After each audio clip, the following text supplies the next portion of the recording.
Tiba-tiba, suara keras seorang lelaki tua terdengar. Mendengar suara ini, wanita gila itu berbalik sombong lagi. "Singkirkan tangan kotormu dariku, atau aku akan membuat kalian semua menderita." Pria itu adalah ayah wanita itu, dan dia memegang posisi penting dalam pemerintahan kota Jakarta. Dilihat dari sikapnya, dia pasti menjadi anggota penting dari pemerintah. Ketika wanita itu melihat anaknya terluka, dia memanggil ayahnya. Anak itu juga disayangi oleh keluarganya. Bahkan sebelum ada yang mengerti apa yang terjadi, wanita itu sudah memanggil koneksi terkuatnya untuk datang mengintimidasi orang lain.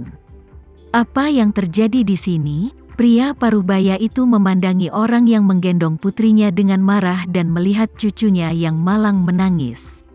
Apa yang dia lihat adalah putrinya, cucunya, dan menantunya yang tidak berguna telah dilecehkan.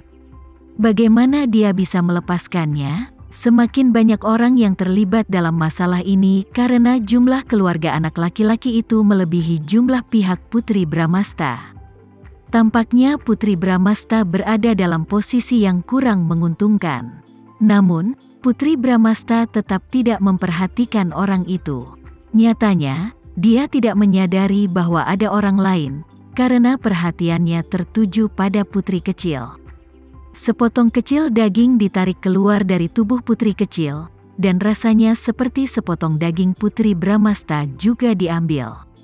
Dia tertekan. Putri Bramasta mencium putri kecil dan menghiburnya dengan lembut, "Sayang, santai. Tunggu dokter mengoleskan obat padamu dan membalut lukanya agar tidak terlalu sakit." "Bu, sakit sekali." Putri kecil terus gemetaran di pelukan ibunya karena kesakitan. "Jangan takut, ibu di sini." Putri Bramasta memegang putri kecil dengan erat, dan rasa sakit yang dia rasakan tidak kalah dengan gadis kecil itu. Pria parubaya itu meminta pengawal untuk melepaskan putrinya, tetapi ganda mengabaikannya dan tetap memegang wanita gila itu. Pengawal lainnya berdiri di depan Putri Bramasta dan putri kecil, tidak mengizinkan siapapun mendekati mereka. Kali ini, mereka harus melindungi tuan mereka dengan baik apapun yang terjadi, dan mereka tidak akan membiarkan pihak lain memiliki kesempatan. Jika tidak, mereka akan segera dipecat. "Dari mana asalmu? Beraninya kamu memprovokasi orang-orangku? Apakah kamu tahu siapa aku?" Pria parubaya itu lebih angkuh dari wanitanya, membuktikan bahwa buah benar-benar tidak jatuh jauh dari pohonnya. Tapi bagaimanapun dia berteriak, ganda tetap tenang, seolah dia tidak mendengarnya sama sekali. Dia mengabaikan pria itu. "Seseorang, ikat orang-orang ini, tangkap mereka dan kirim mereka ke penjara atas nama menghalangi tugas resmi. Kunci mereka selama beberapa hari, agar mereka ingat dari mana asalnya." Pria parubaya itu berbicara dengan percaya diri. Mendengar perintah pria parubaya itu, beberapa pengawal di belakangnya bergegas maju dan ingin mengikat mereka. Namun, orang-orang ini tidak sekuat pengawal yang dipilih oleh Randy untuk melindungi putri kecil. Kedua pengawal yang menemani putri kecil dipilih dengan cermat oleh Randy. Reaksi dan keterampilan mereka melampaui pengawal biasa ini. Pengawal pria itu baru saja berlari ke depan dan ditendang kembali oleh pengawal putri kecil sebelum mereka bisa bergerak. Mereka sudah dikalahkan bahkan sebelum mereka bisa menyerang. Kepala sekolah taman kanak-kanak ingin berbicara dengan pria parubaya itu untuk memberitahu dia dengan siapa mereka berurusan, tetapi dia sama sekali tidak bisa mendekati pria parubaya itu dan dia tidak memiliki kesempatan untuk berbicara. Anak buah pria parubaya itu dikalahkan, dan dia berteriak dengan sangat marah, "Tangkap mereka, dan juga ibu dan putrinya, karena mereka mempermalukan keluarga kita. Jika aku tidak mengeluarkan mereka dari taman kanak-kanak ini hari ini, aku tidak akan hidup dengan baik." "Kamu tidak akan hidup dengan baik? Kalau begitu, kamu dapat mempertimbangkan untuk merencanakan kematianmu sekarang." Suara dingin bergema dari aula. Suara itu menarik perhatian semua orang. Banyak orang menjadi lemah ketika mendengar suara itu, terutama ketika mereka melihat orang yang datang. Ruangan itu begitu sunyi sehingga kamu bisa mendengar pin drop. Direktur, direktur. Pria paruh-baya itu sangat ketakutan sehingga dia tidak bisa mengucapkan kalimat lengkap ketika dia melihat Randy berjalan dengan anggun ke arah mereka dengan kemeja putih. Suara Randy terdengar seperti kutukan bagi banyak orang yang hadir, namun suaranya terdengar paling merdu bagi Putri Bramasta dan putri kecil. Saat Putri Bramasta mendengar suara Randy, dia merasa kekhawatirannya mereda dan ada orang yang bisa melindungi anaknya bersamanya. Ketika putri kecil mendengar suara ini, dia tahu bahwa ayah tercintanya telah tiba. Dalam sekejap, dia merasa lukanya tidak terlalu sakit. Masih ada air mata di matanya, tetapi putri kecil tersenyum manis dan berkata, "Ayah, aku ingin pelukan." "Ya sayang." Mata Randy menyapu orang-orang yang hadir, dan dia akhirnya memandang putri kecil dan Putri Bramasta. Dia berjalan ke arah mereka dan memeluk Putri Bramasta. Kemudian dia menggendong putri kecil dan memeluknya. "Putri kecil, apakah itu sakit?"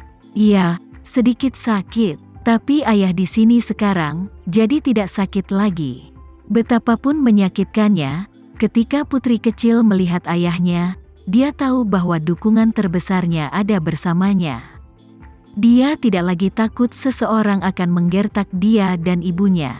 Karena ayahnya ada di sini, dia pasti akan mengusir orang jahat itu dan melindungi dia dan ibunya.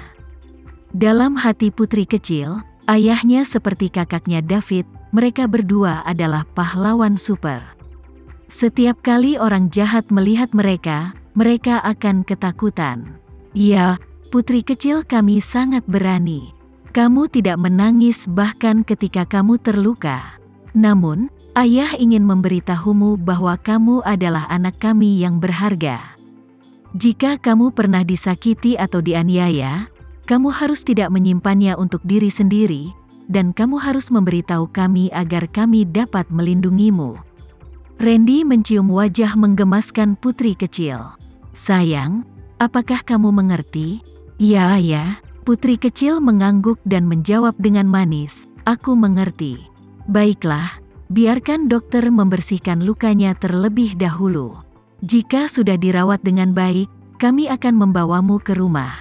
Taman kanak-kanak ini membuatmu sakit, jadi kita tidak akan datang ke taman kanak-kanak ini lagi di masa depan." Randy berkata dengan lembut. Itu adalah suara paling menyenangkan di dunia menurut putri kecil dan Putri Bramasta. Namun, saat dia mengatakan ini dengan sangat lembut, orang-orang lain di sekitarnya ketakutan. Setiap orang yang mengenal Randy akan mengerti bahwa jika dia menarik putri kecil dari taman kanak-kanak ini, keberadaan taman kanak-kanak ini tidak diperlukan lagi. Meskipun taman kanak-kanak ini tidak dibangun khusus untuk keluarga mereka, hal itu telah menyebabkan kerugian besar bagi putri kecil sebelumnya, sehingga telah menyinggung keluarga Sanjaya. Brian, yang datang bersama Randy, melihat-lihat. Saat dia membayangkan bahwa taman kanak-kanak yang indah ini akan segera diratakan dengan tanah, dia agak sedih juga. Fokusnya kemudian beralih ke pria paruh-baya yang baru saja sangat arogan tetapi sekarang benar-benar diam. Dia telah menjadi pejabat tinggi selama bertahun-tahun sekarang, bagaimana dia bisa membuat kesalahan bodoh seperti itu? Tidak heran setelah bertahun-tahun berkecimpung di dunia politik, dia tetap menjadi wakil direktur dari Kementerian Pendidikan di Kota Jakarta. Direktur utama telah menunjuk banyak orang lain atas tahun namun tidak pernah gilirannya untuk mengambil kantor. Mungkin itu benar-benar ada hubungannya dengan dia. Bagaimana dia tidak menyadari bahwa siapapun yang bisa menghadiri TK Militer Kota Jakarta akan selalu menjadi seseorang dengan status atau latar belakang yang layak? Mereka membuat semua keributan ini tanpa menyadari dengan siapa mereka mengacau. Kasihan sekali orang tua ini. Tidak hanya dia kehilangan posisi yang dia miliki selama lebih dari 20 tahun, Tetapi masa depannya kemungkinan besar akan sangat menyedihkan. Dia bisa menyinggung siapapun di dunia ini, namun dia melakukannya pada dua orang paling berharga dari Direktur Randy. Direktur Randy telah melalui banyak hal selama ini.